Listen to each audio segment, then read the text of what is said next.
ఈరోజు ఈ కార్యక్రమం ప్రధానంగా యువ వికాసం అనే నినాదంతో వేలాది మంది సమక్షంలో గ్రూప్ 4 ఉద్యోగాలు 8084 మందికి ఈరోజు నియామక పత్రాలు ఇవ్వడం ద్వారా తెలంగాణ రాష్ట్రంలో మార్పు రావాలి, కాంగ్రెస్ కావాలి అని ఒక నినాదంతో డిసెంబర్ 3, 2023 నాడు మీరిచ్చిన విలక్షణమైన తీర్పుతో ఈనాటి ఈ ప్రభుత్వం ఏర్పడ్డది. ఈ వేదిక మీద ఉన్న పెద్దలందరూ వివిధ హోదాలలో బాధ్యత చేపట్టిన ఇవాళ మేమందరం ప్రధానంగా మీరు రేవంత్ అన్న అని ఇష్టంగా పిలుచుకునే నేను ఒక జిల్లా పరిషత్ మెంబర్గా, శాసన మండలి సభ్యుడిగా, శాసన సభ్యుడిగా, పార్లమెంట్ సభ్యుడిగా, కాంగ్రెస్ పార్టీ కార్యనిర్వాహక అధ్యక్షుడిగా, కాంగ్రెస్ పార్టీ అధ్యక్షుడిగా, తెలంగాణ రాష్ట్ర ముఖ్యమంత్రిగా ఈ 18 సంవత్సరాలు మీరు అభిమానంతో చూసుకొని, మీరు గుండెల్లో పెట్టుకొని, మీ భుజాల మీద మోసిండ్రు కాబట్టి అతి సామాన్యమైన గ్రామీణ ప్రాంతం నుంచి ఒక వ్యవసాయ రైతు కుటుంబం నుంచి వచ్చిన నేను ఈరోజు గ్రామీణ ప్రాంతం నుంచి తెలంగాణ రాష్ట్ర ముఖ్యమంత్రిగా ఎదిగిన అంటే మీరందరూ అభిమానించబట్టి, ముఖ్యంగా నేను ఏ కార్యక్రమం తీసుకున్నా తప్పకుండా ఈ పెద్దపల్లి రామగుండ ప్రాంతం వచ్చినప్పుడల్లా వేలాదిగా మీరు తరలి వచ్చి అండగా నిలబడి మేము ఉంటామన్నా నువ్వు పోరాడు అని మీరిచ్చిన నైతిక మద్దతు ఇవాళ తెలంగాణ రాష్ట్ర ముఖ్యమంత్రిగా గర్వంగా పెద్దపల్లి గడ్డ మీద నిలబడి మాట్లాడుతున్న మిత్రులారా మీకందరికీ తెలుసు, ఈ కరీంనగర్ గడ్డ మీద కాలు పెడుతున్నప్పుడల్లా నాయకత్వం అంటే ఇలా ఉండాలి, ఒక మాట ఇస్తే ఆ మాట నిలబెట్టుకోవడానికి ఎన్ని ఒడిదుడుకులు వచ్చినా, ఎంతమంది అవంతరాలు కల్పించినా ఇచ్చిన మాట నిలబెట్టుకోవాలని ఒక విశ్వాసాన్ని, నమ్మకాన్ని కలిగించిన శ్రీమతి సోనియా గాంధీ గారు గుర్తొస్తారు. ఎందుకంటే ఆనాడు 2004 సంవత్సరంలో ఎన్నికల సందర్భంగా పెద్దలు జీవన్ రెడ్డి గారు లాంటి పెద్ద నాయకుల నేతృత్వంలో శ్రీమతి సోనియా గాంధీ గారు కరీంనగర్ గడ్డ మీద నుంచి మొట్టమొదటిసారి 4 కోట్ల తెలంగాణ ప్రజల ఆకాంక్ష నాకు తెలుసు. మీ 60 సంవత్సరాల పోరాటము, మీ ప్రాణ త్యాగాలు, వీటన్నిటినీ నేను గుర్తిస్తున్నా. తప్పకుండా మీ ఆలోచన, మీ మనసులో మాటను నెరవేర్చే బాధ్యత నేను తీసుకుంటానని ఈ కరీంనగర్ గడ్డ మీద నుంచి శ్రీమతి సోనియా గాంధీ గారు మాట ఇవ్వడం జరిగింది. ఆనాటి నుంచి 2014 వరకు సుదీర్ఘమైన 10 సంవత్సరాలు ఈ తెలంగాణ ఉద్యమంలో ఎన్ని అవాంతరాలు వచ్చినా, ఎంతమంది అభ్యంతరం పెట్టినా 2000 సంవత్సరంలో తెలంగాణ రాష్ట్రం ఏర్పడాలి అని మొట్టమొదట తెలంగాణ కాంగ్రెస్ పార్టీ శాసనసభ్యుల తరఫున వేదిక మీద ఉన్న పెద్దలు డాక్టర్ జి చిన్నారెడ్డి గారు మొట్టమొదట సోనియా గాంధీ గారికి నివేదిక ఇచ్చి ఆనాడు 42 మంది కాంగ్రెస్ శాసనసభ్యులతో ఒక వినతి పత్రాన్ని బేగంపేట ఎయిర్పోర్ట్లో వారికి ఇచ్చి మొట్టమొదటిసారి వారి మదిలో తెలంగాణ రాష్ట్రం యొక్క ప్రత్యేకతను వారు నమోదు చేయడం జరిగింది. ఆనాడు వారు మొదలుపెట్టిన తెలంగాణ ఉద్యమం కొద్దిగా పెరుగుతూ తెలంగాణ రాష్ట్రాన్ని సాధించుకునే వరకు ఆ ఉద్యమం ఉర్రూతలు ఊగింది. ఇవాళ నేను గుర్తు చేయదలుచుకున్న పెద్దలు బట్టి విక్రమార్క గారు, పొంగులేటి శ్రీనివాసరెడ్డి గారు వేదిక మీద ఉన్నారు. కొంతకాలం ఖమ్మం జిల్లాలో తెలంగాణ ఉద్యమం లేదు అన్నట్టుగా కొంతమంది ప్రచారం చేసిండ్రు. కానీ ఇవాళ ఈ వేదిక మీద నుంచి నేను గుర్తు చేయదలుచుకున్నా, ఆనాడు విద్యుత్ శాఖకు సంబంధించి ఒక చిన్న ఉద్యోగ విషయంలో ఖమ్మం జిల్లా పాల్వంచలో మొట్టమొదటిసారి మా ఉద్యోగాలు మాకు కావాలి, మా ఉపాధి మాకు ఉండాలి అని మొట్టమొదట ఉద్యోగం కోసం ప్రారంభమైన పోరాటం ఆ తర్వాత తెలంగాణ ఉద్యమంగా మారి ఈరోజు తెలంగాణ రాష్ట్రం సాధించడంలో తెలంగాణ ప్రజలు విజయవంతమైందంటే అది పాల్వంచలో ఉద్యోగం కోసం మొదలైన పోరాటం తెలంగాణ రాష్ట్రాన్ని మనం సాధించుకున్నాం. ఇవాళ తెలంగాణ రాష్ట్రం తెచ్చుకున్నది మన ఉద్యోగాల కోసం, మన ఉపాధి కోసం, మన ప్రాంత అభివృద్ధి కోసం. మన రైతాంగం వ్యవసాయం దండుగ కాదు, వ్యవసాయం పండుగ చేసుకోవాలన్న ఆలోచనతోటే తెలంగాణ రాష్ట్ర ఉద్యమం కొనసాగించింది. నేను ఇవాళ ఈ వేదిక మీద నుంచి గుర్తు చేయదలుచుకున్న నల్గొండ బిడ్డలు ఈ వేదిక మీద ఉన్నారు. ఆనాడు నిజాం సర్కారును, నిజాం ప్రభువుల పైజామలు ఊడగొట్టి దిగంతాలకు తరిమిన సాయుధ రైతాంగ పోరాటానికి నల్లగొండ జిల్లా వేదికై రైతుల కోసం, భూమి కోసం, భుక్తి కోసం, విముక్తి కోసం ఆనాడు సాయుధ రైతాంగ పోరాటం ద్వారా తెలంగాణ రాష్ట్రము, హైదరాబాదు రాష్ట్రము విముక్తి జరిగింది. ఆనాడు రైతాంగం, సాయుధ రైతాంగం పోరాటం చేస్తే రాజ్యం నుంచి రాష్ట్రంగా మారి 69లో ఉద్యోగ ఉపాధి కోసం విద్యార్థులు, ఉద్యమకారులు ఉద్యమ బాటన పడితే ఉస్మానియా కాకతీయ యూనివర్సిటీలలో ఉన్న వేలాది మంది విద్యార్థులు, లక్షలాది మంది నిరుద్యోగ యువకులు స్ఫూర్తిగా నిలబడి ఈ తెలంగాణ రాష్ట్రం ఉద్యోగ ఉపాధి అవకాశాలు రావాలంటే మళ్ళీ తెలంగాణ రాష్ట్రం రావాలి అని వాళ్ళు వ్యక్తిగతంగా నష్టపోయి, ఉద్యోగాలు కోల్పోయి, పోటీ పరీక్షలను బహిష్కరించి తెలంగాణ ఉద్యమంలో ముందు బాగాన నిలబడి ఉద్యమాన్ని కాకతీయ, ఉస్మానియా యూనివర్సిటీల విద్యార్థులు నడిపి తెలంగాణ రాష్ట్ర సాధనలో వాళ్ళు ప్రత్యేకమైన పాత్ర పోషించారు. అందుకే ఈరోజు ఈ తెలంగాణ రాష్ట్రం వచ్చిన తర్వాత ఈ ఉద్యమకారులు, విద్యార్థులు, నిరుద్యోగ యువకులు, అమరవీరుల కుటుంబాలు వచ్చిన తెలంగాణ రాష్ట్రంలో ఉద్యోగ ఉపాధి అవకాశాలు వస్తాయని, రైతులకు పండించిన పంటకు గిట్టుబాటు ధర వస్తుంది అని, రైతు ఆత్మహత్యలు ఆగుతాయని, నిరుద్యోగ యువకుల యొక్క ఆత్మహత్యలు ఆగుతాయని ఆశించాను. కానీ నేను ఇవాళ ఇక్కడికి వచ్చిన వేలాది మందితో పాటు తెలంగాణ రాష్ట్రంలో ఉన్న 4 కోట్ల ప్రజల్ని నేను అడగదలుచుకున్నా. గతంలో 2 సార్లు ముఖ్యమంత్రిగా 10 సంవత్సరాలు ప్రభుత్వాన్ని ఏర్పాటు చేసిన కల్వకుంట్ల చంద్రశేఖరరావు గారి నేతృత్వంలో తెలంగాణలో రైతాంగానికి గిట్టుబాటు ధర రాలేదు. రైతులు ఊరేసుకొని చచ్చిపోతుంటే చంద్రశేఖరరావు గారు మాత్రం గజ్వేల్లో తన పొలంలో ఎకరాకు ₹1 కోటి సంపాదిస్తున్నా అని వారు చెప్పిండు. 10 సంవత్సరాలైన ఎకరంలో ₹1 కోటి ఆదాయం ఎట్లా తీయొచ్చో తెలంగాణ రైతాంగానికి చంద్రశేఖరరావు గారు నేర్పించలేదు. ఆ విద్య ఏందో, ఆ మహత్యం ఏందో ఈ రోజుకు ఒక బ్రహ్మ పదార్థంగా, బ్రహ్మ రహస్యంగా మారిపోయింది.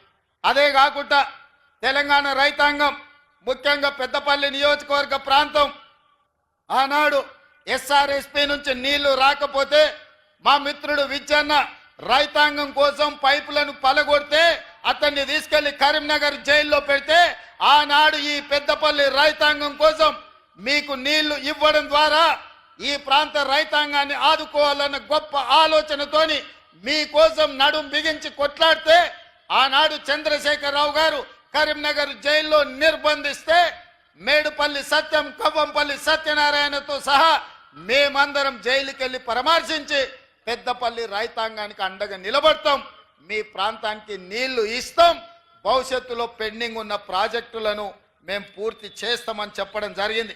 ఆనాడు ఏవైతే ప్రాజెక్టుల గురించి మీరు మాట్లాడినరో ఇవాళ ప్రాజెక్టులను పూర్తి చేసుకునే అవకాశం మనకే అధికారం వచ్చింది. విజ్జన్న ఈరోజు మీకు శాసనసభ్యుడు అయ్యిండు. అందుకే ఈరోజు విజ్జన్న శాసనసభ్యుడిగా, శ్రీధర్ బాబు మంత్రిగా ఉన్నారు కాబట్టి మీ ప్రాజెక్టుల కోసం బట్టి విక్రమార్క గారు, పెద్దలు ఉత్తమ్ కుమార్ రెడ్డి గారి నేతృత్వంలో ఇవాళ ₹1035 కోట్ల R&B శాఖ కావచ్చు, సాగునీటి పారుదల శాఖ కావచ్చు, పంచాయతీరాజ్ శాఖ కావచ్చు, రోడ్ల రవాణా శాఖకు సంబంధించిన పెద్దపల్లి ఆర్టీసీ డిపో కావచ్చు, ఈ పనులన్నీ కూడా ఇవాళ మనం పూర్తి చేసుకున్నాము అంటే మీ అభిమాన నాయకులు ఈరోజు ప్రజాప్రతినిధులుగా ఉన్నారు కాబట్టి ఈ పనులన్నీ సాధ్యమైనవి. వాళ్ళు అడిగినరు, ఇంతకుముందు శ్రీధర్ బాబు గారు మాట అన్నారు, ఈ అన్ని విషయాలు తీసుకెళ్ళి ఒత్తిడి చేసి నేను తీసుకొచ్చినా అని. ఆయన ఒత్తిడి చేయలేదు, మమ్మల్ని కూసబెట్టి బెదిరించి సంతకాలు పెట్టించి ఇవాళ మమ్మల్ని ఇక్కడికి పట్టుకొచ్చిండు. మీకు తెలుసు కదా శ్రీధర్ బాబు గారు బెదిరిస్తే ఎట్లా బెదిరిస్తారో. బయట ఉన్నప్పుడే అట్లుంటాడు, తలుపు మూసిండంటే శ్రీధర్ బాబు గారి గురించి మీకు అందరికి బాగా తెలుసు కదా. ఇవాళ ఇవన్నీ వాయిదా వేద్దామనో మళ్ళా చూద్దామనో అని చెప్పకుండా అటు ధర్మపురి కావచ్చు, లేకపోతే రామగుండం కావచ్చు, ఇవాళ పెద్దపల్లి శాసనసభ నియోజకవర్గం కావచ్చు, మంచిర్యాల ప్రేమ్సాగర్ రావు గారు ఉన్నారు, అటువైపు అయినా గడ్డం వంశీ ఎంపీ గారు ఉన్నారు, లేకపోతే వివేక్ వెంకటస్వామి గారు ఉన్నారు. ఈ పార్లమెంటులో 7 అసెంబ్లీలు పార్లమెంటు మీరు అభిమానంతో ఎమ్మెల్యేలను ఎంపీని గెలిపించారు కాబట్టి ఈనాడు ఈ ప్రాంతానికి వేలాది కోట్ల రూపాయలు నిధులు ఇవ్వడమే కాదు, రామగుండంలో విద్యుత్ ప్రాజెక్టు కావచ్చు, పెద్దపల్లిలో సాగునీటి ప్రాజెక్టులు కావచ్చు, ఇవాళ ధైర్యంగా మీరు అడగలుగుతున్నారు, కొట్లాడగలుగుతున్నారు. మాతో చెయ్యి బట్టి సంతకం పెట్టించి మీ శ్రీధర్ బాబు గారు పనులు చేయించగలుగుతున్నాడు. ఇది ప్రజా విజయం, ఇది ప్రజా పాలన, ఇది ప్రజా ప్రభుత్వం. నేను అడుగుతున్నా భానుప్రసాదరావు గారు ఎమ్మెల్సీ గారు, ఇక్కడ పార్కు లేదు, పార్కు కావాలన్నాడు, స్టేడియం లేదు, స్టేడియం కావాలన్నాడు. ఈ ప్రాంత అభివృద్ధి కోసం నిధులు ఇవ్వాలి అని నాకు నివేదికలు ఇచ్చిండ్రు. చాలా మంది ఎమ్మెల్యేలు ఎమ్మెల్సీలు అందరూ ఇన్ని నిధులు ఇచ్చినా మళ్ళీ ఇన్ని విజ్ఞాపన పత్రాలు తెచ్చిర్రు ఇంకా కావాలి అని. కాయలు కాసే చెట్టుకే రాళ్ల దెబ్బలు ఉంటాయి. పెట్టించేవాడు ఉంటే పెడతామంటే ముందుకు వస్తారు, కొడతామంటే దూరం పోతారు. ఇవాళ మనం పెడతాం అంటున్నాం కాబట్టి, వడ్డిస్తాం అంటున్నాం కాబట్టి మీరందరూ దగ్గరకు వచ్చిండ్రు, ఈ వినతి పత్రాలు ఇచ్చిండ్రు. ఇవాళ మీ అందరికి మంచి చేయడానికి ఈ నివేదికలు మొత్తం మళ్ళీ సచివాలయానికి వెళ్ళిన తర్వాత ఒక్కొక్కటిగా వీటిని పరిశీలించి తప్పకుండా ఇందులో ఉన్న అంశాలను ప్రభుత్వం సానుకూలంగా నిర్ణయాలు తీసుకుంటుంది.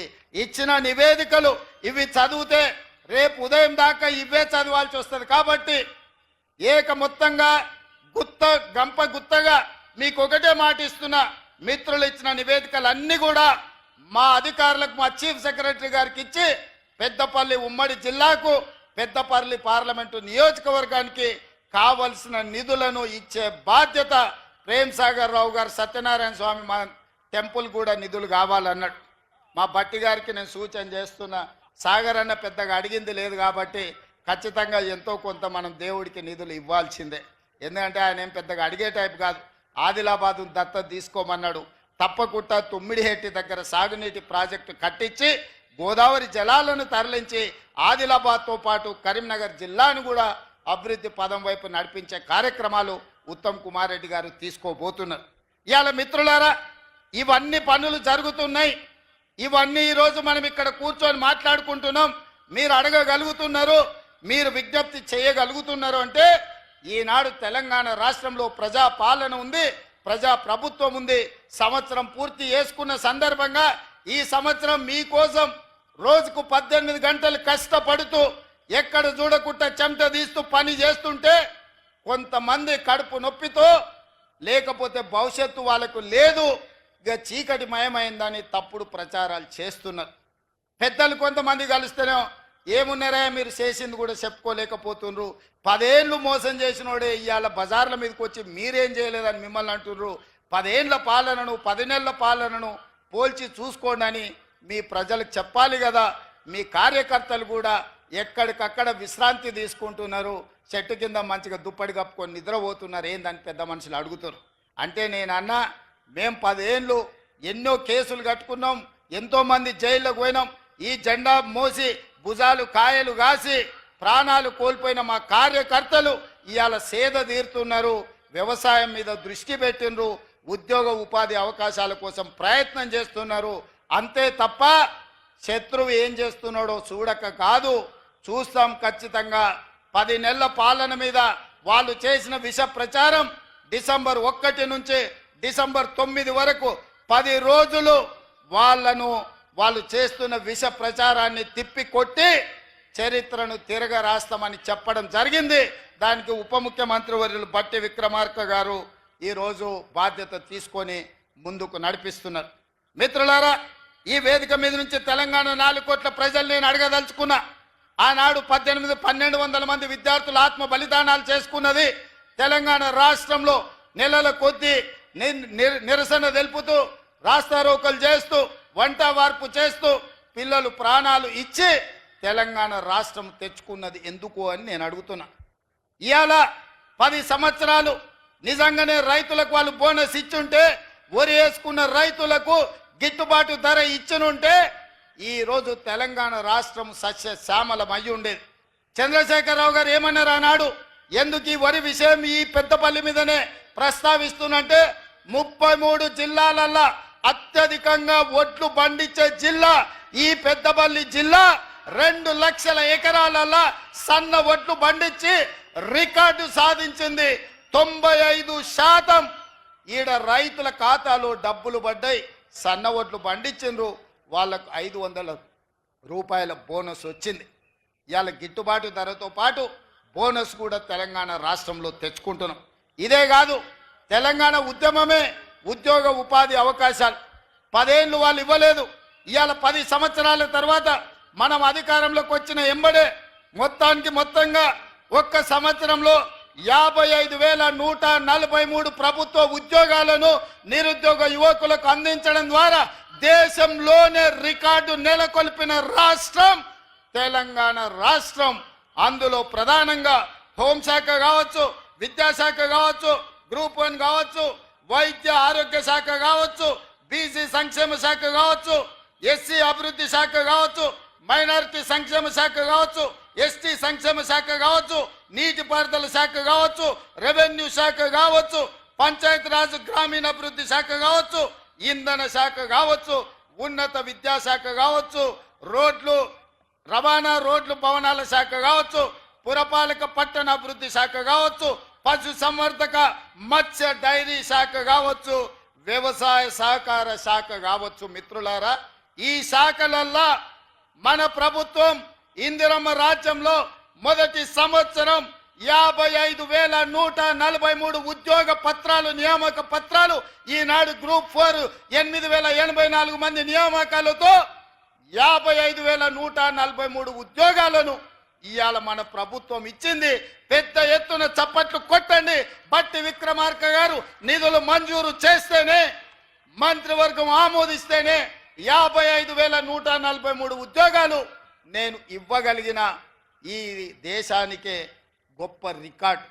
ఈ దేశంలో నేను సూటిగా కిషన్ రెడ్డి గారిని సవాలు విసురుతున్నా, లేకపోతే బండి సంజయ్ గారు మీ పక్కనే ఉంటారు, బండి సంజయ్ గారు, కిషన్ రెడ్డి గారు, నేను సవాలు విసురుతున్నా. నరేంద్ర మోడీ గారు 14 సంవత్సరాలు గుజరాత్ ముఖ్యమంత్రిగా ఉన్నాడు. 11 సంవత్సరాల నుంచి వారు ప్రధానమంత్రిగా ఉన్నారు. 25 సంవత్సరాలల్లా గుజరాత్ రాష్ట్రంలో ఏ ఒక్క సంవత్సరమైనా మేము ఈ మొదటి సంవత్సరంలో ఇచ్చిన 55,000 ఉద్యోగాలు ఇచ్చిండ్రా? నేను సవాలు విసురుతున్న, చర్చకు సిద్ధమా? మేము వస్తాం గుజరాత్. మా నిరుద్యోగ యువకుల్ని తీసుకొని మీ ప్రభుత్వంతో అధికారిక కార్యక్రమం పెట్టండి, లేదా మీ నాయకుడు నరేంద్ర మోడీని తెలంగాణకు ఆహ్వానిస్తున్నాం, ప్రత్యేక విమానం ఏర్పాటు చేస్తాం, వారి రమ్మనుండ్రి, సచివాలయంలో చర్చ పెడదాం. ఈ వివరాలన్నిటినీ నరేంద్ర మోడీ ప్రధానమంత్రికి ఇస్తాం. 55,143 ప్రభుత్వ ఉద్యోగాలు ఇచ్చిన మాట నిలబెట్టుకున్న పార్టీ కాంగ్రెస్ పార్టీ, సోనియమ్మ గ్యారంటీ. అందుకే ఇవాళ యువ వికాసం కార్యక్రమం తీసుకున్నాం. అందుకే ఇవాళ 8,000 ఉద్యోగాలు పెద్దపల్లి గడ్డ మీద నుంచి నిరుద్యోగ యువకులకు అందించినాం. ఇవాళ ఈ పెద్దపల్లి గడ్డ మీద నుంచి నేను చెప్పదలుచుకున్నా, కాళేశ్వరం కట్టినాం, 1 కోటి ఎకరాలకు నీళ్లు ఇచ్చినామని 1,00,000 కోట్లు దిగమింగిన చంద్రశేఖరరావు, కూతవేటు దూరంలో కాళేశ్వరం ఉంది, మేడిగడ్డ, సుందిల్లా, అన్నారం, కట్టుడేందో కూలుడేందో ఎక్కడుందో తెలియని పరిస్థితి వచ్చింది. వెనకటికి వాడు పనిమంతుడంట పందిరేస్తే కుక్కతోక కలిగి కూలిపోయిందంట. ఇవాళ కాళేశ్వరం పరిస్థితి గట్లుంది. 1,02,000 కోట్లు అక్షరాల కాళేశ్వరం ప్రాజెక్టు కోసం 1,02,000 కోట్ల రూపాయల కాంట్రాక్టర్లు మెక్కుతే, చంద్రశేఖరరావు గారు బుక్కితే కట్టిన కాళేశ్వరం కూలిపోయింది. ఈ వేదిక మీద నుంచి చంద్రశేఖరరావు గారిని అడుగుతున్నా, చూపిస్తున్నా, మేం కట్టిన శ్రీశైలం, నాగార్జున సాగర్, అదేవిధంగా జూరాల, నెట్టంపాడు, కోయిల్ సాగర్, శ్రీరామ్ సాగర్, ఈ ప్రాజెక్టులన్నిటినీ, శ్రీపాద ఎల్లంపల్లి ప్రాజెక్టులను 50 ఏళ్ళు 60 ఏళ్ళ నుంచి పండిత్ జవహర్లాల్ నుంచి మొదలు పెడితే డాక్టర్ వైఎస్ రాజశేఖర రెడ్డి వరకు మేం కట్టిన ప్రాజెక్టులు ఎట్లున్నాయో ఒక్కసారి రా. నువ్వు కట్టిన కాళేశ్వరం ఎట్లుందో, కుప్ప ఎట్లా కూలిపోయిందో ఇవాళ లెక్కలు తీతా మా చంద్రశేఖరరావు గారు అని నేను అడుగుతున్నా. ఆయన ఇంట్లో వండుకున్నాడు, ఓ ఇద్దరిని ఊరి మీదకి వదిలేడు. ఊర్లలో అప్పుడప్పుడు బయలుదేయడానికి మైసమ్మకు మనం ఇడిచిపెడుతుంటాం, తెలుసు కదా. గ్రామాలలో మనం మైసమ్మకి ఇడిచిపెడుతుంటాం పోతులను. అవి ఊరి మీద పడతాయి, మేస్తాయి, ఎక్కడ పడితే అక్కడ తిరుగుతాయి. అచ్చం అట్లనే మాట్లాడుతున్నారు ఇద్దరు, అచ్చోసిన ఆంబోతుల్లాగా. ఏం మాట్లాడుతున్నారో వాళ్ళకి తెలుస్తలే. 10 ఏళ్ళు వాళ్ళు చేసింది ఏంది, 10 నెలల మనం చేసింది ఏందో చర్చ చేద్దామంటే రాళ్ళు ఇసురుతారు, పోయి చెట్లలో దాచుకుంటారు. రావాయి అన్నట్టు ఇక చూసినావా నన్ను గిల్లుతున్నాడు గిచ్చుతున్నాడు అని అంటారు ఇద్దరికిద్దరు. అందుకే ఇవాళ 10 నెలల్లో మనం సాధించిన విజయాలు సంవత్సరం పూర్తి చేసుకుంటున్న సందర్భంలో మనం ఇవాళ చర్చించుకుంటాం. ప్రధానంగా రైతులకు కనీస మద్దతు ధర ఇవ్వడమే కాదు, ఇవాళ ఈ పంట 66 లక్షల ఎకరాలల్లా 1,53,00,000 మెట్రిక్ టన్నుల వడ్లు పండించి ఉమ్మడి 23 జిల్లాలలో ఉమ్మడి ఆంధ్రప్రదేశ్లో కూడా ఇంత వడ్లు ఎప్పుడు పండలేదు. ఇది చరిత్ర, ఇది ఒక గొప్ప రికార్డు. కాళేశ్వరం నుంచి చుక్క నీళ్లు లేకపోయినా వ్యవసాయ శాఖ మంత్రిగా, సివిల్ సప్లైస్ మినిస్టర్గా ఉత్తమ్ కుమార్ రెడ్డి గారు ఇవాళ ఈ రికార్డును సాధించను.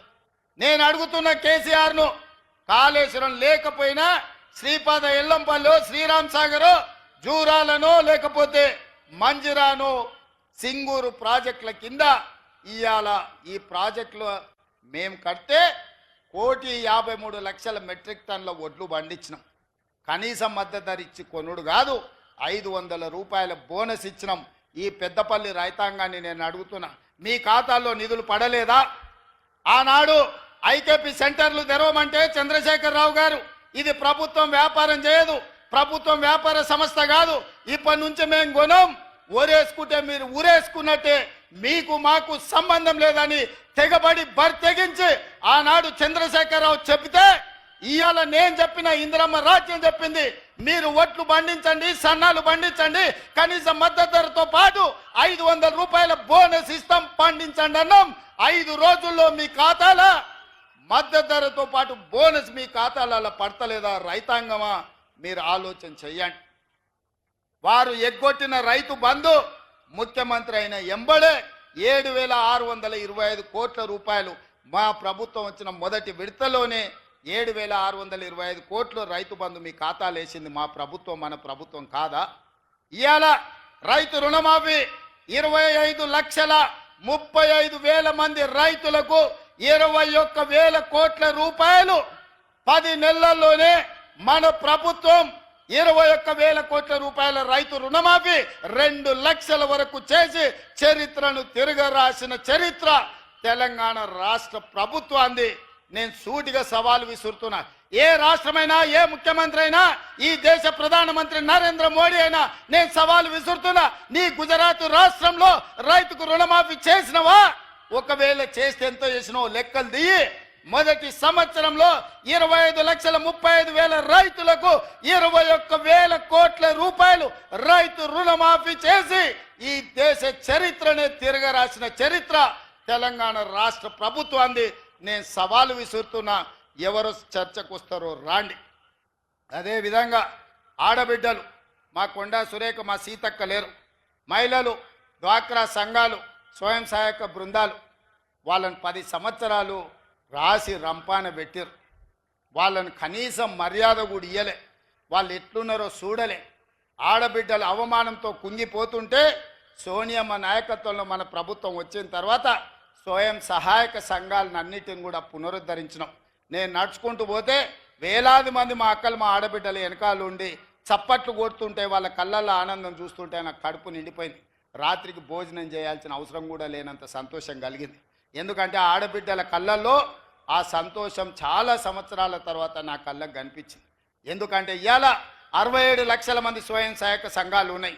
0 వడ్డీ ఇవ్వడమే కాదు, వాళ్ళని 1 కోటి మంది సభ్యులుగా మార్చి 1 కోటి మంది ఆడబిడ్డల్ని కోటీశ్వరులను చెయ్యాలని కంకణం కట్టుకున్నాం. తప్పకుండా 10 సంవత్సరాలలో ప్రతి ఆడబిడ్డను కోటీశ్వరాలు చేసి తీర్చే బాధ్యత మాది. ఆనాడు ఆడబిడ్డలను లక్షాధికారులను చేస్తామని చెప్పిండు వైఎస్ రాజశేఖర రెడ్డి గారు. ఆడబిడ్డలని లక్షాధికారులను ఆనాడు చేసినాం. ఈనాడు పెద్దపల్లి గడ్డ మీద నుంచి మేము మాటిస్తున్నాం, మా మంత్రివర్గం అంతా ఆడబిడ్డల్ని కోటి మందిని కోటీశ్వరులను చేసే వరకు విశ్రమించేదే లేదు. ఐకేపీ కేంద్రాలే కాదు, సోలార్ పవర్ ఉత్పత్తి నుంచి ఆర్టీసీలో బస్సులు కిరాయి పెట్టే వరకు ప్రతి వ్యాపారంలో మహిళా సంఘాలను రాణించే విధంగా వాళ్లకు రుణాలు ఇప్పించి వాళ్ళను వ్యాపారస్తులను చేసి వాళ్ళను కోటీశ్వరులుగా మార్చే బాధ్యత కాంగ్రెస్ తీసుకుంటుంది.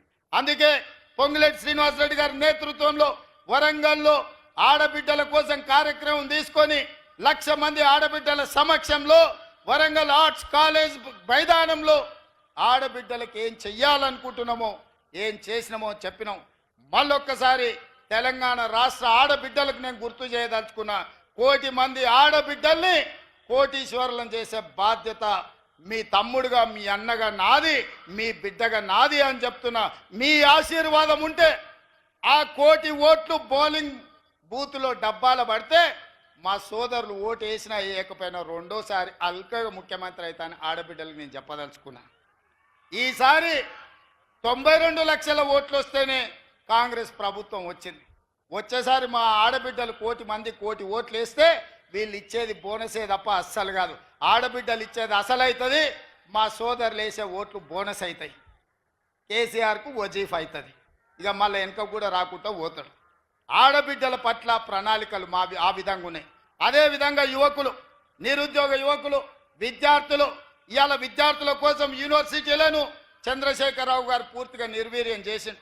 వైస్ ఛాన్సలర్లు లేరు, ప్రొఫెసర్లు లేరు, అసిస్టెంట్ ప్రొఫెసర్లు లేరు, అసోసియేట్ ప్రొఫెసర్లు లేరు, లెక్చరర్స్ లేరు, టీచింగ్ స్టాఫ్ లేరు, నాన్ టీచింగ్ స్టాఫ్ లేరు. మొత్తం దివాలా దీపిస్తే యూనివర్సిటీలను మనం వచ్చిన ఎంబడే 10 యూనివర్సిటీలకు వైస్ ఛాన్సలర్లను నియమించడమే కాకుండా డిఎస్సి నోటిఫికేషన్ ఇచ్చి 10 ఏళ్లలో వాళ్ళు చేయని పని 11,000 మంది టీచర్ల నియామకం చేపట్టి తండాలలో, గూడాలలో, మారుమూల పల్లెల్లో ప్రతి పేదవాడికి విద్యను అందుబాటులోకి తేవాలి, పేదవాడు చదువుకోవాలి, ఈ అధికారంలో భాగస్వాములను చెయ్యాలి అని ఇవాళ 11,000 మంది టీచర్ల నియమించడమే కాదు, 35,000 మంది టీచర్ల బదిలీలు, 21,000 మంది టీచర్ల ప్రమోషన్లు ఇవ్వడం ద్వారా ఈరోజు మన ప్రభుత్వం విద్యకు అత్యంత ప్రాధాన్యత ఇచ్చి పేదవాడు చదువుకుంటేనే బాగుపడతాడనే విశ్వాసంతో పేదలకు విద్యను అందుబాటులోకి తీసుకురావాలనే ప్రయత్నం చేసినాం. అదే కాదు, కేజీ నుంచి పీజీ వరకు ఉండే అన్ని కళాశాలలను సమీక్షించి ఏ మండలాలలో జూనియర్ కాలేజీలు లేవో, ఏ ప్రాంతంలో పాలిటెక్నిక్ కాలేజీలు లేవో, ఏ ప్రాంతంలో డిగ్రీ కాలేజీలు లేవో, ఏ ప్రాంతంలో ఇంజనీరింగ్ కాలేజీలు లేవో, ఏ యూనివర్సిటీలో ఇంజనీరింగ్ అండ్ లా కాలేజీలు లేవో ఇవాళ వీసీ గారు నాకు తెచ్చిచ్చారు. ఒక లా కాలేజ్, ఒక ఇంజనీరింగ్ కాలేజ్ కావాలా మా శాతవాహన యూనివర్సిటీ కానీ తప్పకుండా ఉమ్మడి కరీంనగర్ జిల్లాలో ఉన్న శాతవాహన యూనివర్సిటీకి ఓ ఇంజనీరింగ్ కాలేజ్, ఓ లా కాలేజీని ఇచ్చే బాధ్యత మన ప్రభుత్వం తీసుకుంటుంది అని చెప్పి నేను ఈ వేదిక మీద నుంచి చెప్తున్నా. ఎందుకంటే పేదవాడు చదువుకున్నప్పుడే భవిష్యత్తు ఉంటుంది. పేదవాడికి ఉద్యోగమో ఉపాధి వస్తే ఒక తరం బాగుపడుతుంది. ఆ తరం బాగుపడితే భవిష్యత్ తరాలకు వాళ్ళు ఆదర్శంగా ఉంటారు. ఆనాడు కాక వెంకటస్వామి గారు కష్టపడి గుడిసెల వెంకటస్వామిగా పేరు రాణించి వారు రాజకీయాలలో, వ్యాపారంలో రాణించడం వల్ల ఇవాళ వివేక్ వెంకటస్వామి గారు ఒక టీవీ ఛానల్కు ఒక పెద్ద పరిశ్రమకు యజమాని అయిండు. ఇవాళ వంశీ పార్లమెంట్ సభ్యుడైండు. ఆ కుటుంబంలో వెంకటస్వామి గారు కష్టపడి పైకి తెస్తే ఇవాళ వివేక్, వినోద్, వంశీ ప్రయోజకులై తెలంగాణ రాష్ట్రానికి ఆదర్శంగా నిలబడ్డారు. ఎందుకు ఉదాహరణ చెప్తున్నంటే ఒక్క కుటుంబంలో ఒక్క వ్యక్తి ప్రయోజకుడైతే భవిష్యత్ తరాలన్నీ బాగుపడతాయి. అందుకే ఇవాళ పట్టుబట్టి పోటీ పరీక్షలు పెట్టి ఎవడు అడ్డుపడ్డా అశోక్ నగర్లనో లేకపోతే దిల్సుఖ్ నగర్ చౌరస్తలా కొంతమంది కృత్రిమ ఉద్యమాలు చేపించినా వాళ్ళందరినీ పిలిచి మాట్లాడిన నేను అడగదలుచుకున్న నిరుద్యోగ యువకుల్ని తెలంగాణ ఉద్యమం ద్వారానే సాధించినాం. ఇందిరా పార్కులో మన పార్లమెంట్ సభ్యులు ప్రభుత్వం ఉన్న తెలంగాణ కోసం ఉద్యమంలో ముందుకు నడిచింది. కానీ తెలంగాణ వచ్చినప్పుడే ఇందిరా పార్కు తాళం వేసింది చంద్రశేఖరరావు కాదా? తెలంగాణ రాష్ట్రంలో నిరసన తెలిపొద్దు, ప్రజలు హక్కులను అడగొద్దు అని నిర్బంధాల మధ్య, లాఠీ చార్జీల మధ్యలో, తుపాకీ తూటాల మధ్యలో తెలంగాణ రాష్ట్రాన్ని 10 సంవత్సరాలు నడిపితే ఈ ప్రభుత్వం వచ్చిన ఎంబడే ఇందిరా పార్కు దగ్గర ధర్నా చౌక్ తెరిచి ప్రజలారా మీరు ధర్నా చేసుకోండేదని ఉంటే మా ప్రభుత్వం తప్పకుండా పరిగణలోకి తీసుకుంటుందన్నాం. ఆనాడు ఎవరైనా ధర్నా చేస్తే అడిగేవాడు ఉండేనా? ఈనాడు ధర్నా చేస్తే గాంధీ భవన్లో మా పిసిసి అధ్యక్షుడు మహేష్ గౌడ్ అందరిని పిలిపించి ఇందిరా పార్క్ దగ్గరను అశోక్ నగర్ చౌరస్తాల్లో ధర్నాలు చేసిన విద్యార్థులను పిలిచి కూర్చోబెట్టి మాట్లాడిండా లేదా ఒక్కసారి ఆలోచన చేయండి. ఇవన్నీ ఎందుకు జరుగుతున్నాయంటే ఇందిరమ్మ రాజ్యం ఉంది, పేదోళ్ళ గురించి ఆలోచన చేసేవాడు ఉన్నాడు కాబట్టే ఇవాళ ఎవరైనా అశోక్ నగర్ చౌరస్తాల్లో, దిల్సుఖ్నగర్ చౌరస్తాల్లో, ఇందిరా పార్కుల్లో, ధర్నా చౌకుల్లో ధర్నాలు చేస్తే, నిరసన తెలిపితే మా పార్టీ కార్యాలయానికి పిలిపించి పార్టీ అధ్యక్షుడు వాళ్ళతో చర్చించి ఆ సమస్యలు ప్రభుత్వం దృష్టికి తెస్తున్నారు. అదేవిధంగా జ్యోతిరావు ఆయన ప్రగతి భవన్ గడి నిర్మించుకున్నాడు. మేము దాన్ని ప్రజాభవన్గా మార్చి ప్రజలకు స్వాగతం పలుకుతున్నాం. అక్కడ ప్రతి వారం 2 రోజులు పెద్దలు డాక్టర్ చిన్నారెడ్డి గారు ఉండి వచ్చిన ప్రతి ఫిర్యాదును తీసుకొని ఈరోజు వాటిని పరిష్కరిస్తున్నాం. ఒకప్పుడు దొరలకు మాత్రమే, పెట్టుబడిదారులకు మాత్రమే అనుమతి ఉన్న ప్రగతి భవన్ ఆ గడి ఇవాళ పేదోళ్ళు ఎక్కడ అంటే అక్కడ తిరిగే స్వేచ్ఛ వచ్చింది. వాళ్ళు విజ్ఞప్తులు ఇచ్చే మా చిన్నారెడ్డి గారు తెలంగాణ ఉద్యమకారుడు వాటిని పరిష్కరించే బాధ్యత తీసుకున్నాడు. తెలంగాణ రాష్ట్రంలో 10 ఏళ్ళు వాళ్ళు చెయ్యలేంది 10 నెలల్లో మనం చేసింది. ప్రమాణ స్వీకారం రోజే అక్కడ ఉన్న ముళ్ళ కంచెలను, అక్కడ ఉండే గోడల్ని బద్దలు కొట్టిన మాట నిజం కాదా? పేద ప్రజలకు ప్రవేశం అనుమతి ఇచ్చిన మాట నిజం కాదా? మీరు ఆలోచన చెయ్యండి. అదేవిధంగా ఈరోజు ఫీజు రియంబర్స్మెంట్ ఒక పద్ధతిలో పరిష్కరించుకుంటూ వస్తున్నాం. ఈ రాష్ట్రంలో diet charges, cosmetic charges SC, ST, BC, minority హాస్టళ్లలో, కస్తూర్బా హాస్టళ్లలో ఉన్న పేద విద్యార్థులకు 10 సంవత్సరాలైన డైట్ ఛార్జెస్ పెంచలేదు. మేము ఆలోచన చేసి పేదోళ్ళ పిల్లలు మా పిల్లలే, ఆ పిల్లలు బాగుండాలంటే డైట్ ఛార్జెస్ పెంచాలని ఒక్క సంతకంతో 40% అదనంగా డైట్ ఛార్జెస్ పెంచడమే కాదు, కాస్మెటిక్ ఛార్జెస్ కోసం ఆడబిడ్డల అమ్మ కోసం, నాయన కోసం ఎదురు చూడొద్దు, వాళ్ళు కష్టపడొద్దు అని కాస్మెటిక్ ఛార్జెస్ 40% పెంచి పేదోళ్ళ బిడ్డల్ని మా బిడ్డలుగా భావించి ఆ బిడ్డలకు కష్టం రాకూడదు, నిధులు ఆగకూడదు అని ఈ ప్రభుత్వం నిర్ణయం తీసుకున్న మాట వాస్తవం కాదా? ఇవాళ ఆ పేదోళ్ళ బిడ్డలకు మేము నిర్ణయం తీసుకుంటున్నామంటే ఈ ప్రభుత్వం ఉండబట్టే కదా. ఇవన్నీ చంద్రశేఖరరావు చేసుంటే, చంద్రశేఖరరావు పరిష్కరించుంటే, ఈరోజు ఆర్టీసీలో ఆడబిడ్డలకు ఉచిత బస్సు ఇచ్చుంటే, పేదోళ్లకు 200 యూనిట్లు ఉచితంగా విద్యుత్ ఇచ్చుంటే, రాజీవ్ ఆరోగ్యశ్రీ ద్వారా 10 లక్షల రూపాయలు ఉచితంగా అందించుంటే ఇవన్నీ మాకు చేసే అవకాశమే రాకపోతుండే కదా. 55,000 ఉద్యోగ నియామక పత్రాలు ఇవాళ చంద్రశేఖరరావు గారు అందించుంటే మాకు ఈ అవకాశమే లేకపోతుండే కదా. నోటిఫికేషన్లు మేమే ఇచ్చినామంటాడు. అన్నీ ఉన్నా అల్లు నోట్ల శనున్నాయని హరీష్ రావు గారు, నువ్వు నీ మామ కలిసి నియామకాలు చేపట్టినుంటే మాకెందుకు వస్తుండేనాయా? మీ కవితమ్మ ఎంపీకి ఓడిపోతే 3 నెలల ఎమ్మెల్సీ చేశారు. మీ వినోద్రావు ఇన్నే ఉంటాడు కదా దొర, వినోద్రావుని ఎంపీగా బండకేసి కొడితే ఎంబడే ప్రణాళిక బోర్డు వైస్ చైర్మన్కి ఇచ్చారు. హరీష్ రావు మంత్రి అయిండు, కేటీఆర్ మంత్రి అయిండు, సంతోష్ రావు రాజ్యసభ అయిండు. మీకు అందరికీ ఉద్యోగాలు ఆగమేఘాల మీద వచ్చినాయి కదా. మరి ఈ నోటిఫికేషన్లు ఇస్తే 10 ఏళ్ల వరకు ఎందుకు వీళ్ళకు నియామక పత్రాలు ఇవ్వలేదని నేను అడుగుతున్న తెలంగాణ సమాజాన్ని, ఉద్యమకారులను, విద్యార్థులను, నిరుద్యోగ యువకులను, తెలంగాణ రాష్ట్రం కోసం 1200 మంది బిడ్డలు చచ్చిపోయింది. ఒక కుటుంబంలో ఒక ముఖ్యమంత్రిని, ఒక మంత్రిని, ఒక ఆర్థిక మంత్రిని, ఓ రాజ్యసభ, ఓ లోక్సభ, ఓ ఎమ్మెల్సీ, వాళ్ళ చుట్టపోళ్ళందరికీ ఉద్యోగాల కోసం ఈ పిల్లలు ఆత్మ బలిదానాలు చేసుకున్నారా? లేకపోతే తెలంగాణ రైతాంగానికి గిట్టుబాటు ధర ఉండాలి, బోనస్ ఉండాలి అని తెలంగాణ సాధించుకున్నారా? ఆలోచన చేయండి. వాళ్ళ పిల్లలకు ఉద్యోగాలు ఉండాలి, వాళ్ళ పిల్లలు భద్రంగా ఉండాలి, కడుపు నిండా తినాలి, కంటి నిండా నిద్రపోవాలనా? ఇవాళ పేదోళ్ళ పిల్లలు 35 లక్షల మంది కోచింగ్ సెంటర్లలో 10 ఏళ్ల నుంచి తల్లిదండ్రులు ఉపాధి హామీ కూలీ పైసలు రూపాయి జమ చేస్తే 10 ఏళ్ళు పోటీ పరీక్షల కోసం ఢిల్లీ, హైదరాబాద్ చౌరస్తాలల్లో నిరుద్యోగ యువకులుగా తిరుగుతున్నాం. 21 ఏళ్ళు వచ్చినోడు ఉద్యోగం కోసం ప్రయత్నం చేస్తే ఈ 10 ఏళ్ళు 35 ఏళ్ళకు వచ్చారు వాళ్ళు. 21 నుంచి 35 ఏళ్ళే అత్యంత కీలకమైన వయసు ఏ యువకుడికైనా. ఆ వయసే నిర్వీర్యం అయిపోయిన తర్వాత వాడు ఎందుకు పనికొస్తాడు? ఒక్కసారి ఆలోచన చేయండి. అందుకే మేము ఆలోచన చేసి ఈ పేదవాళ్ళ కోసం, నిరుద్యోగ యువకుల కోసం 55,000 ఉద్యోగాలు ఇవ్వడం ద్వారా ఈరోజు వాళ్ళను విముక్తి కలిగించినాం. కోచింగ్ సెంటర్ల చుట్టూ తిరిగి ప్రదక్షిణలు చేసి జీవితం మీద నిరాశతోని ఆత్మహత్యలు చేసుకోవద్దని ఒక మహేందర్ ముదిరాజు, ఒక సురేష్ నాయకో, లేకపోతే ఒక ముత్యాల సాగరో, లేకపోతే ఒక కవితనో వనపర్తిలో సూసైడ్ చేసుకున్న పిల్లలు, అట్లాంటి సంఘటనలు జరగొద్దు అని ఇవాళ ఈ పరీక్షలన్నీ నిర్వహించినాం.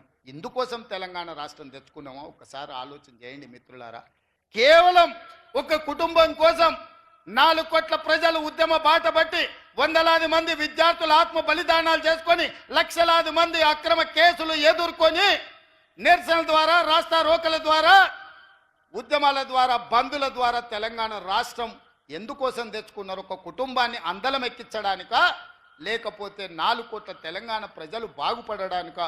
ఒక్కసారి ఆలోచన చేయండి. ఇవాళ వాళ్ళ బాధ ఏందో నాకు అర్థమవుతలేదు, వాళ్ళ దుఃఖానికి కారణం ఏందో నాకు అర్థం కావట్లేదు. పొద్దున్న లేతే ఒకటే ఏడుపు, శాపనార్థాలు. ఇట్లా కాదు అట్లా, అట్లా కాదు ఇట్లా అని. 10 ఏళ్ళు మీరే ఉన్నారు కదా, మీకు ఇంత తెలివితేటలు ఉంటే ఓటు చేయొద్దు అన్నాడు. 80,000 పుస్తకాలు చదివిన అపర మేధావులే మీరైతే ఈ రైతుల సమస్య మీకు తెలవలేదా? ఆడబిడ్డల బాధ మీకు చేరలేదా? మా నిరుద్యోగ యువకుల యొక్క కష్టం మీకు అర్థం కాలేదా? అర్థమైనా మీ కుటుంబం పంచపక్ష పరమాణాలతో తింటూ, మా ప్రాణాలతో చెలగాట మాడుతూ, మా విద్యార్థులను బలి తీసుకుంటూ, మా రైతులను ఆత్మహత్యలకు ఉరిగొల్పుతూ మీరు అనుభవించిన మాట వాస్తవం కాదా? ఓపిక లేదా? 5 ఏళ్ల కోసం ప్రజలు తీర్పిచ్చారు, 5 ఏళ్ల కోసం ఈ ప్రభుత్వాన్ని ఇచ్చారు. 5 ఏళ్ల తర్వాత మేము చేసిన పనులన్నిటిని తీసుకెళ్లి ప్రజలకు ఈ విధంగా వివరించి, 5 ఏళ్ళు మేము పనిచేసినాం, మరో 5 ఏళ్ళు అవకాశం ఇవ్వండి అని ప్రజల దగ్గరికి మేము వెళ్తాం కదా. తెల్లారకు ముందే కొత్త బిచ్చగాడు పొద్దుకు తిరగాడు అన్నట్టు పొద్దున్న లేస్తే తలా ఓదిక్కు చేరి ఈ ప్రభుత్వాన్ని పని చేయనీయము అని అంటున్నారు. అందుకే తెలంగాణ సమాజాన్ని ఆలోచన చేయమని నేను అడుగుతున్నా. ఇవాళ 5 ఏళ్ల కోసం ఎన్నుకున్న ప్రభుత్వం అద్భుతాలు సృష్టిస్తుందా ఒకటే రోజు? ఎంత కండలు తిరిగిన 6 ప్యాక్ ఉన్న పిల్లగానికి 6 అడుగులు ఆజానుబాహు అంటారు కదా, అట్లాంటి కండలు తిరిగిన వాడికి పెళ్లి చేస్తే ఒకటే రోజు పిల్లలు అవుతారా? అవుతారా చెప్పండి. కండలు తిరిగే ఉండొచ్చు, 6 అడుగుల ఉండొచ్చు, పెళ్లి చేస్తే ఒకటే రాత్రికి పిల్లలను చేయగలడా? దేనికైనా ఒక ప్రాసెస్, ఒక విధానం, ఒక విధి విధానాలు ఇవన్నీ ఉంటాయి. ఆ విధి విధానాల ప్రకారం ప్రభుత్వం పనిచేస్తుంది. మీకు నిధులు ఇవ్వాలన్నా కింద సెక్షన్ ఆఫీసర్ నుంచి పై వరకు చీఫ్ సెక్రటరీ వరకు సంతకమై, మంత్రి దగ్గర క్లియర్ అయి, ఆర్థిక మంత్రి దగ్గర క్లియర్ అయి, ముఖ్యమంత్రి కార్యాలయానికి వస్తేనే సంతకం పెట్టాల్సి వస్తుంది. ప్రతి పనికి ఒక ప్రాసెస్ ఉంటుంది. ఆ ప్రాసెస్ను కంప్లీట్ చేయడానికి ఒక విధానం ఉంటుంది. ప్రజలు మాకు అధికారం ఇచ్చింది 5 ఏళ్ల కోసం. అప్పుడే ఎందుకంత ఆతృత అని నేను అడుగుతున్నా. ఏందా మీ బాధ, మీ దుఃఖము ఏంది? తండ్రి కొడుకు అల్లుడు చూడుండ్రి, ఒక్కసారి ఆలోచన చేయమని అడుగుతున్న తెలంగాణ సమాజం. 10 ఏళ్ళు వాళ్ళే కదా కుర్చీలు ఉన్నది, 10 నెలలు కూడా ఓపిక పట్టారా? మేమేమో అల్లాటప్పకు వచ్చినామా, అడుక్కొని వచ్చినామా? ప్రజలు ఆశీర్వాదిస్తూ వచ్చి కుర్చీలో కూర్చున్నాం కదా. మిమ్మల్ని బొందబెట్టి మమ్మల్ని కుర్చీలో కూర్చోబెడితేనే కదా ఇవాళ మేము వచ్చింది. అప్పుడే దిగిపో అని అంటే ఏంది ఇది? మేము అట్లనే చేసినామా? 5 ఏళ్ళు జానారెడ్డి గారు ప్రతిపక్ష నాయకుడిగా ఎప్పుడైనా ఇట్లా చిల్లర మాటలు మాట్లాడిండగా, చిల్లర మల్లరగా వ్యవహరించిండా? 5 ఏళ్ళు సిఎల్పి నాయకుడిగా బట్టి విక్రమార్క గారు ఉన్నారు. శాసనసభ సమావేశాలను ఒకసారి చూడండి. ఇట్లాంటి చిల్లర మాటలు ఎప్పుడైనా మాట్లాడిండా? ప్రభుత్వానికి సహేతుకమైన సలహాలు ఇచ్చిండు, సూచనలు ఇచ్చిండు, ప్రభుత్వం పనిచేసే విధంగా సహకరించండి తప్ప ప్రభుత్వాన్ని నడవనీయకుండా కాళ్ళలో కట్టబెట్టే ప్రయత్నం చేయలే. ఇవాళ నేను చంద్రశేఖరరావుని అడుగుతున్నా. మీరు ఉద్యమకారుని అంటారు, తెలంగాణ సాధించినోని అంటారు, 80,000 పుస్తకాలు చదివినోని అంటారు, నీ అంత మేధావి లేడంటారు. అన్ని కరెక్టే ఉన్నాయి, కానీ ఈ మేధావికి ఈ ఇంగిత జ్ఞానం అనేది 5 సంవత్సరాలకు ఎన్నికైన ప్రభుత్వం ఆ పిల్లల్ని పని చేయనిద్దాం, నా అనుభవంతో వాళ్ళకు కొన్ని సూచనలు ఇద్దామని ఎందుకు ముందుకు వస్తలేడని నేను అడుగుతున్నా. రండి చంద్రశేఖరరావు గారు, శాసనసభకు రండి, మీ అనుభవాన్ని తెలంగాణ ప్రజలకు పంచండి. 1 ఎకరాకు ₹1,00,00,000 వ్యవసాయంలో ఎట్లా సంపాదించవచ్చో వ్యవసాయ క్షేత్రాలు, రైతు వేదికలు ఉన్నాయి, లైవ్ పెడతాం. మీరు రాండి, ఆ ప్రజాభవన్ నుంచే మీరు విశ్లేషించండి. మీ మేధావితనంతో ఎకరాకు ₹1,00,00,000 ఎట్లా పండించవచ్చో చెప్పండి. ఇవాళ మేము గిట్టుబాటు ధరతో పాటు ₹500 బోనస్ ఇస్తున్నాం. అభినందించండి. ఏం పోతుంది? వయసులో పెద్దోనివి, అనుభవంగాలోనివి, కేంద్ర మంత్రిగా చేసినావు, ముఖ్యమంత్రిగా చేసినావు. అరే యువకులు కష్టపడుతున్నారు, మంచి పని చేస్తురే, ఈ పిల్లలు బాగానే చేస్తున్నారు, చేయని అని ఒక ఆశీర్వాదం ఇయ్యి, ఓ మంచి మాట మాట్లాడు. వరంగల్ ఎయిర్పోర్ట్ తేలే, కొత్తగూడెంలో ఎయిర్పోర్ట్ తేలే, రామగుండంలో ఎయిర్పోర్ట్ తేలే, ఆదిలాబాద్లో ఎయిర్పోర్ట్ తేలే, ఆ పెద్దపల్లిలో బస్ డిపో ఇవ్వలే, ములుగు జిల్లాలో బస్ డిపో ఇవ్వలే. ఇవాళ మేమందరం కష్టపడి పొన్నం ప్రభాకర్ గారు చెప్తే, విచారణ చెప్తే ఇవాళ పెద్దపల్లికి బస్ డిపో ఇచ్చినాం, రేపు రామగుండంలో ఎయిర్పోర్ట్ తీసుకొస్తాం. అభినందించయ్యా, నీ గౌరవం పెరుగుద్ది, నీ తురాయం ఊసిపోదు, నీ కిరీటం ఏం పడిపోదు. 10 ఏళ్ళైనా ఇవాళ హైదరాబాద్లో ఎయిర్పోర్ట్ అన్నాడు వైఎస్ రాజశేఖర రెడ్డి కట్టాడు. 10 ఏళ్ళు నువ్వు ఒక్క ఎయిర్పోర్ట్ అన్న తెచ్చినవా, తేవాలన్న ఆలోచన చేసినవా? ఆనాడే రామగుండంలో ఎయిర్పోర్ట్కు అన్ని వసతులు ఉండే, ఆదిలాబాదులు ఉండే, వరంగల్ ఎయిర్పోర్ట్ ఉండే, ఉమ్మడి రాష్ట్రంలో మూతబడ్డాయి. తెలంగాణ వచ్చినప్పుడే చంద్రశేఖరరావు గారు అవి తెరిచి ఉండాల్సి తెరవలేదు. ఇవాళ కేంద్రంతో కొట్లాడి 4 ఎయిర్పోర్ట్లు అదనంగా తెలంగాణకు తేవడానికి ఇవాళ మేము పట్టుబట్టి సాధిస్తున్నాం. అవన్నీ ప్రగతి పథంలో నడుస్తున్నాయి. నువ్వు ఆదిలాబాద్, నువ్వు ఇవాళ పెద్దపల్లిలో బస్ డిపో, ములుగు జిల్లాలో బస్ డిపో కూడా ఇవ్వలేదు. ఇంతకంటే దుర్మార్గం ఉంటుందా? ఇవాళ నా దృష్టికి రాగానే 15 ఏళ్ళలో ఒక్క బస్ డిపో కూడా ఇవ్వలే.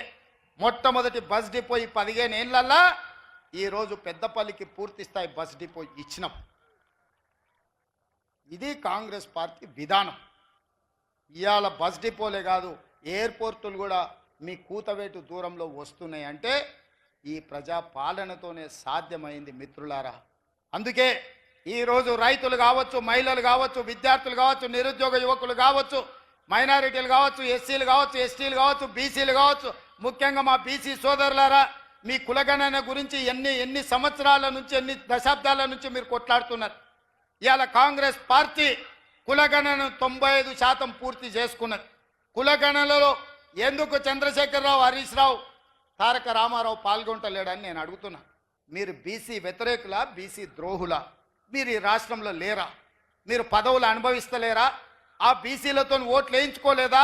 ఈరోజు ప్రభుత్వం అధికారికంగా కులగణన చేపడుతుంటే బీసీ జనాభా ప్రకారం, దామాష ప్రకారం నిధులు ఇవ్వాలి, అధికారం ఇవ్వాలి, వాళ్ళ రిజర్వేషన్లు పెంచాలని కులగణన చేస్తుంటే ఎందుకు చంద్రశేఖరరావు గారు, హరీష్ రావు గారు, తారక రామారావు గారు, సంతోష్ రావు గారు, వినోద్ రావు గారు కులగణనలో పాల్గొంటలేరు?